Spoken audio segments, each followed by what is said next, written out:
5 राज्यों में विधानसभा चुनाव के नतीजे, सबसे ज्यादा निगाहें पश्चिम बंगाल पर, जहां पर इतिहास बन रहा है। बीजेपी की सुनामी आ गई है, टीएमसी की 15 साल की सत्ता खत्म हो रही है और बीजेपी यहां पर भगवा लहराती हुई दिख रही है। और इसकी वजह क्या है? अगर ममता बनर्जी हार रही हैं तो इसकी वजह क्या है? बीजेपी सत्ता पर काबिज हो रही है, इसकी वजह क्या है? विस्तार से बात करने के लिए मयंक हमारे साथ है। मयंक, एंटी इनकम्बेंसी, बीजेपी का बूथ लेवल पर मैनेजमेंट स्ट्रांग होना, टीएमसी के नेताओं को अपने साथ जोड़ना, क्या वजह रही, क्या हो रहा है पश्चिम बंगाल में? देखिए, ये इतिहास बनने जा रहा है, बल्कि बन चुका है। पश्चिम बंगाल में भारतीय जनता पार्टी की सरकार बनना, ये एक ऐतिहासिक घटना है भारतीय चुनाव की। और देखिए, आपने जो पॉइंट्स हिट किए कि क्या बड़ी वजह रही, जो सुनामी शब्द का इस्तेमाल किया, मैं इनका नहीं, कि सुनामी है बीजेपी की, तो वाकई ये सुनामी है, बहुत बड़ी जीत है बीजेपी की। इसकी जो बड़ी वजह देख रहा हूं मैं, उसमें पहली जो चीज है, जब सबसे बड़ी वजह लग रही है, वो ये है कि हिंदू वोट्स का जबरदस्त पोलराइजेशन हुआ है। इससे कोई इनकार नहीं कर सकता, जिसमें बंगाली हिंदू भी हैं। आप देखिए, जिस तरह से ये चुनाव में बीजेपी ने प्रचार किया, एक एग्रेसिव हिंदुइज्म के नाम पर प्रचार हुआ, इसमें कोई शक नहीं है। और बीजेपी ने पूरी ताकत लगाई, चाहे वो घुसपैठियों का मुद्दा हो, चाहे बांग्लादेशियों का मुद्दा हो, इन तमाम बातों को लेकर, चाहे दुर्गा पूजा वाला मामला हो, इन तमाम मुद्दों को लेकर एक ऐसी छवि बनी जिसके चलते हिंदू वोट्स जो हैं, ऐसा लगता है कि उनका जबरदस्त बीजेपी के पक्ष में जो है। ममता बनर्जी ने भी कोशिश की थी। देखिए, आप अगर आज से 10 साल पीछे चले जाएं तो ममता बनर्जी के पश्चिम बंगाल में ऐसा हो गया था कि दुर्गा पूजा के दौरान मूर्ति विसर्जन को लेकर कई जगहों पर पाबंदी लग गई थी। कई जगहों पर दुर्गा पूजा का पंडाल बाहर से देखने में ऐसा लगता था मजार तो नहीं है ये, वहां की पंडाल की सुंदरता, जो सजावट है, इस तरह की होने लगी थी, यानी कि तुष्टीकरण का असर दिखने लगा था। लेकिन अब वही ममता बनर्जी डांडिया भी कर रही हैं।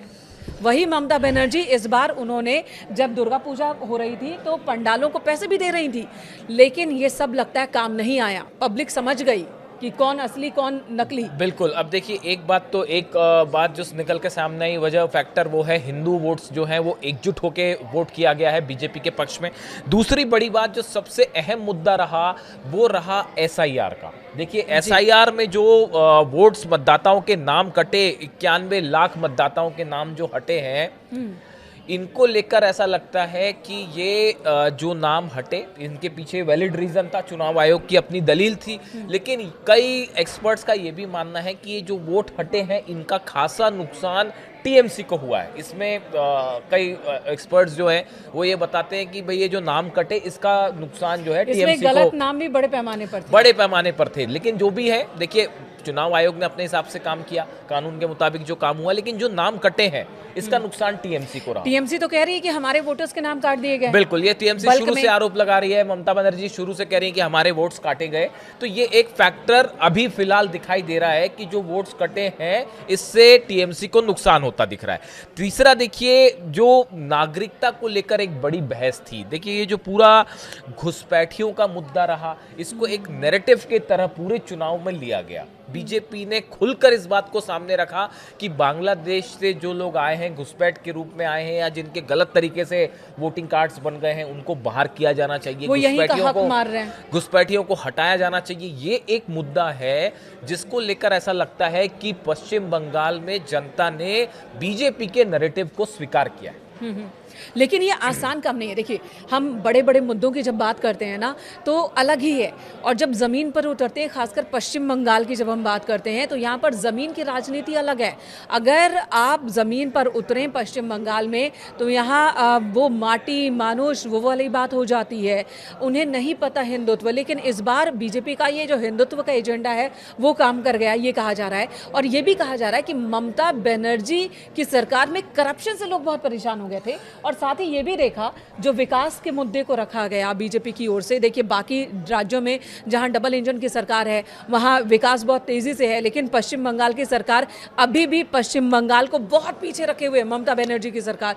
ये मुद्दा भी शायद काम देखिए, हाँ, ये आपने एक जो बात उठाई, ये मुद्दा काफी नोटिसेबल है। देखिए, ममता बनर्जी जो है, she is a good fighter, इसमें कोई दो राय नहीं होनी चाहिए। वो हमेशा से संघर्ष करती आई हैं, चुनाव लड़ती रही हैं, ग्राउंड पर जाके मेहनत करती रही हैं। चाहे देखिए, लेफ्ट के शासन को उन्होंने उखाड़ फेंका, अकेले अपने दम पर। उसके बाद वो बीजेपी से काफी समय से जो है वो लड़ाई करती रही, पिछली बार वो जीत गई, इस बार जो है हार का सामना करना पड़ा। तो she is a good fighter. लेकिन आप देखिए क्या होता है, एक जुझारू व्यक्तित्व के साथ लड़ते हुए आप चुनाव में जा रहे हैं, वो चीज एक अलग है। लेकिन जब आप सत्ता में रहते हैं तो सिर्फ लड़ाई करने से या जुझारूपन से काम नहीं चलेगा, आपको विकास भी करना पड़ेगा। आपको एक बैलेंस छवि रखनी पड़ेगी कि भाई वेस्ट बंगाल में इन्वेस्टमेंट भी हो रहा है, इंफ्रास्ट्रक्चर भी डेवलप हो रहा है, बिजनेस भी आ रहा है, इंडस्ट्रीज भी आ रही हैं। ये छवि कहीं ना कहीं शायद ममता नहीं बना पाई। इसका एग्जाम्पल है नंदीग्राम, सिंगूर, जहां पर उन्होंने कारखानों का विरोध किया, जहां पर उन्होंने इंडस्ट्री का विरोध किया कि ये जमीन हमारी है, हड़पने मत आओ। लेकिन अभी उसी सिंगूर की जनता कह रही है कि अगर वो फैक्ट्री इंडस्ट्री आई होती तो हमें रोजगार मिलता। यानी कि लोगों की सोच में भी परिवर्तन हुआ है। उन्होंने देखा कि जिस टाटा की कंपनी को हमने नहीं आने दिया, वही कहीं और पर प्रोडक्शन कर रही है, वहां पर लोगों को रोजगार मिल रहा है। बिल्कुल, तो हमें भी चाहिए। देखिए जैसे कल मेरी अपने ही एक मित्र से बात हो रही थी, उन्होंने ऐसी बातों के दौरान मुझसे बात कही कि भाई रतन टाटा एक ऐसी पर्सनालिटी है हिंदुस्तान के जिनकी मिसाल दी जाती है, भरोसे के लिए जाने जाते हैं, इन्वेस्टमेंट के लिए जो है हर आदमी यही बोलेगा कि भाई वो तो देश के विकास के लिए उन्होंने हमेशा काम किया। अगर वो वेस्ट बंगाल में इन्वेस्टमेंट करना चाह रहे हैं और कोई उनको इन्वेस्टमेंट करने से रोक दे, तो ये अपने आप में बेहद हैरान करने वाला कई फैसले हैं। पिछले 10 सालों में लोगों की सोच में भी परिवर्तन हुआ है। विचारधारा होना अपनी बात है, किसी की विचारधारा हो सकती है, चाहे वो लेफ्ट हो या चाहे समाजवादी पार्टी या समाजवाद की विचारधारा अपनी, लेकिन उसका हल ये होना चाहिए कि भाई जनता को रोजगार मिल रहा है कि नहीं, जनता का विकास हो रहा है कि नहीं, नया इंफ्रास्ट्रक्चर डेवलप हो रहा है, यानी मेडिकल सुविधा बढ़ रही है या नहीं। इन सब मामलों में कहीं ना कहीं ऐसा लगता है कि ममता बनर्जी जो है लोगों को कहाँ कन्विंस नहीं करवा पाए। यानी कि भाई अब उसी फुटबॉल खेलने वाली जो सियासत है उनकी वो नहीं चल पाई, चल पाई। और बीजेपी ने अपनी बातों पर, अपने पॉइंट्स पर पश्चिम बंगाल की जनता को कन्विंस किया। एक बहुत बड़ी वजह यहाँ टोक रही हूँ, चूंकि बात इतनी ज्यादा ऐतिहासिक है कि चर्चा हो रही है। बागी नेताओं का भी बहुत बड़ा रोल रहा। देखिए के बागी नेता कार्यकर्ता ही उसमें बीजेपी में। देखिए इस मामले में तो अब आपको मानना ही पड़ेगा कि जहां तक संगठन की बात है, आप पूरे देश में देख रहे हैं कि बीजेपी जिस तरह से संगठन को साथ लेके चलती है, जो संगठन के द्वारा उनकी कोशिशें होती हैं, समन्वय होता है, वो प्लानिंग अमित शाह खुद करते हैं और राज्य की जो इकाई है वो भी साथ में रहती है। लेकिन इस तरह से आप देखें कि संगठन के मामले में इसमें दो राय नहीं है कि बीजेपी बाकी पार्टियों पर कहीं ज्यादा आगे निकल जाती है, भारी पड़ती है। तो ग्राउंड लेवल पर जिस तरह से प्रचार हुआ, बड़ा एग्रेसिव प्रचार किया बीजेपी ने, टॉप लीडर से लेके आप आप देखिए पूरी ताकत झोंक दी बीजेपी ने। चाहे अपने सर्वोच्च नेता की बात करें, आप प्रधानमंत्री मोदी से लेकर आप नीचे बूथ लेवल के कार्यकर्ता तक, हर स्तर पर जबरदस्त कोशिश की गई, जिसका नतीजा आज सामने है। और शुभेंदु के पीछे ये खड़े हो गए। अब शुभेंदु पूरी ताकत के साथ देखिए ये भी एक अहम बात है कि अगर आपका लीडरशिप को लेकर जब क्लैरिटी होती है थोड़ी सी, तो वहां पर फायदा ऑब्वियसली होता है। एंटी इनकम्बेंसी जो आपने शुरू में कहा था, ये एक बड़ा फैक्टर है, इसमें कोई दो राय नहीं। अगर अब 15 साल से कहीं सरकार होती है तो फिर बड़ा मुश्किल होता है कि लोगों को आगे कंटिन्यू करना। इसके अलावा देखिए आप कई छोटे छोटे, चाहे मछली बनाम शाकाहार वाला जो विवाद रहा, ऐसे छोटे छोटे कई मुद्दे रहे जिन्होंने लोगों की सोच पर बड़ा असर किया। देखिए चाहे मछली वाला विवाद रहा हो, शाकाहार को लेकर हो, इवन आप देखिए पीएम का झालमुड़ी खाना, जहां पर उन्होंने जिस जगह पर झालमुड़ी खाई है उसके आसपास की सारी सीट बीजेपी को चली गई है।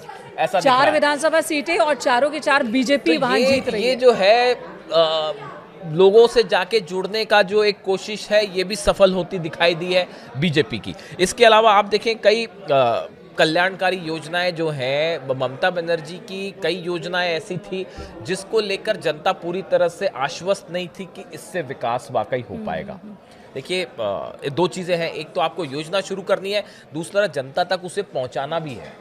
आप सिर्फ योजना बनाएं उससे काम नहीं बनेगा, उससे जनता को कितना फायदा हो रहा है, साथ ही साथ जनता को वो प्रचार वहां तक जाना भी चाहिए। केंद्र की योजनाएं हैं वो स्टेट में लागू नहीं, उसको लेकर तो जबरदस्त विवाद रहा। ये भी बड़ा मुद्दा है। बिल्कुल ये बीजेपी ने एग्रेसिव प्रचार किया कि भाई हमने जो योजनाएं लागू की है, केंद्र सरकार से जारी की, उसका फायदा बंगाल की जनता को नहीं मिल पा रहा है, और इस बात से कहीं ना कहीं जनता जो है वो सहमत होती दिखाई दी। तो ये ऐसे कई मुद्दे थे जो विकास के मुद्दे पर जो है वो नुकसान होता दिखाई दिया।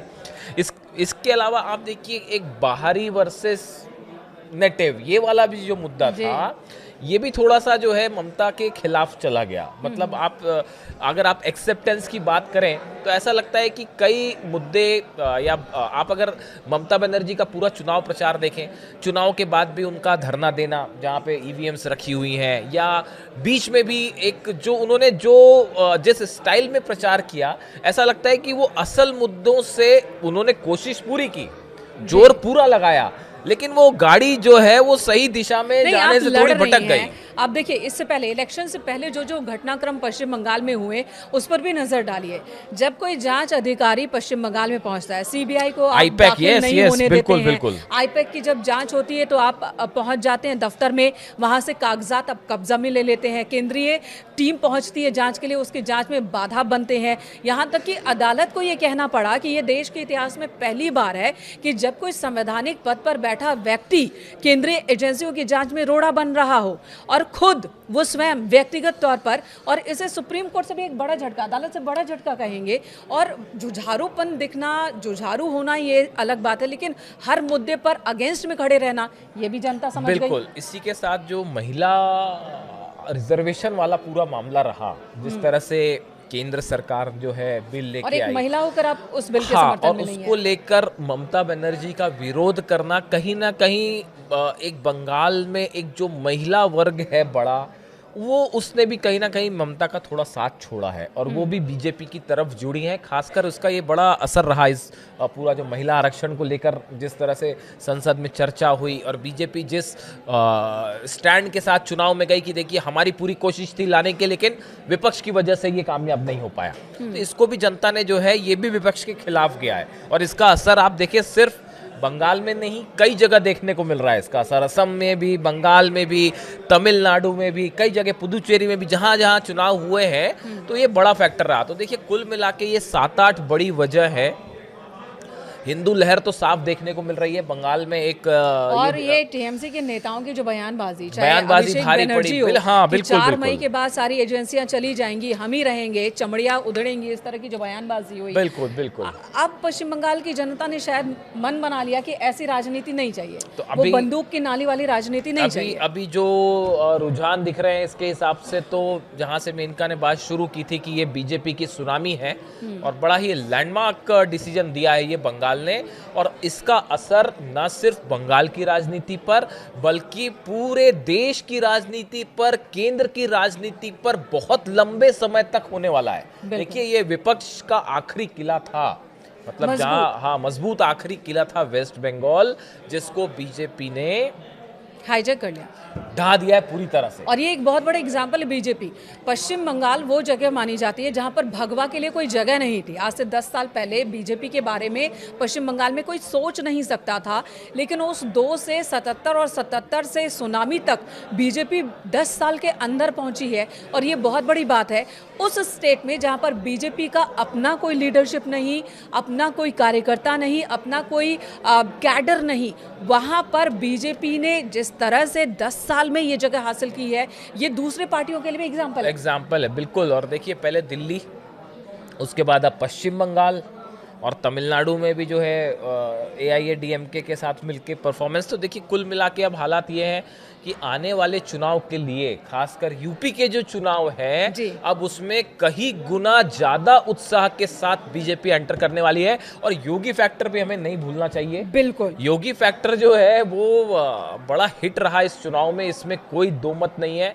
योगी जी ने जहां जहां प्रचार किया, योगी की सभाएं हमने देखी, वहां से जो तस्वीरें आई, वो तस्वीरें बता रही थी कि योगी का जलवा सब तरफ होता है। हर राज्य में जहां वो प्रचार करने जाते हैं, उनके साथ जो है बहुत बड़ी संख्या में वोटर्स जुड़ जाते हैं, लोग उनको देखना चाहते हैं। उनकी सभाओं में जो उत्साह बता रहा था, वो बिल्कुल ऐसा था कि उसने इशारा कर दिया था कि भी पश्चिम बंगाल में क्या होने जा रहा है। और तो उन इलाकों में जहां पर बंगाली भाषी ज्यादा थे, वहां पर भी आप देखें तो कहीं ना कहीं बीजेपी, जो हमने बात की थी कि ये हिंदू एक लहर दिखाई दे रही है, जो बंगाली ब्राह्मण्स हैं या बंगाली लोग हैं, वो भी कहीं ना कहीं जुड़ते दिखाई दे रहे हैं इस हिंदुइज्म वाले बिल्कुल। और पश्चिम बंगाल को भी अब रफ्तार चाहिए। विकास की रफ्तार उन्हें भी चाहिए। इस मैंडेट का एक अर्थ ये भी निकाला जा सकता है, इन सब के बीच शुवेंदु एक बहुत बड़े हीरो पश्चिम बंगाल में, और जो काम हेमंता ने असम में किया और जो पोजीशन हासिल की, शुवेंदु अधिकारी वही करते दिख रहे हैं। पोजीशन बिल्कुल, पश्चिम बिल्कुल। बंगाल में शुवेंदु। बिल्कुल। तो चलिए, जो भी अपडेट होता है आप तक पहुंचाएंगे। Thank you so much.